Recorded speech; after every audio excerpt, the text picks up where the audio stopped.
আজ পাকিস্তানে গিয়ে পৌঁছেছেন বাংলাদেশের অন্যতম অলরাউন্ডার সাকিব আল হাসান।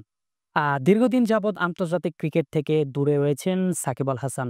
বাংলাদেশে আসা হচ্ছে না সাকিব আল হাসানের। সেই সাথে বাংলাদেশ ক্রিকেটের হয়ে খেলা হচ্ছে না সাকিব আল হাসানের। তবে ক্রিকেটের সাথে রয়েছেন সবসময় সাকিব আল হাসান। যার প্রেক্ষিতে আজ পাকিস্তানে পৌঁছেছেন সাকিব আল হাসান। কেন পৌঁছেছেন সাকিব আল হাসান? কারণ আপনারা ইতিমধ্যেই গণমাধ্যমে জেনেছেন সাকিব আল হাসান পিএসএল খেলবেন। পিএসএল মাতাতেই পাকিস্তানে পৌঁছেছেন এই সেরা অলরাউন্ডার। তিনি খেলবেন লাহোর কালান্দার্সের হয়ে। দীর্ঘদিন পর তার এই মাঠে ফেরা, সেই সাথে যারা সাকিবিয়ান রয়েছে, বাংলাদেশের ক্রিকেট ভক্ত রয়েছে, সেই সাথে ওয়ার্ল্ডে যে ক্রিকেট ভক্তরা রয়েছে তারা কিন্তু দীর্ঘ সময় ধরে আসলে অপেক্ষা করছে সাকিবকে মাঠের খেলায় দেখবে।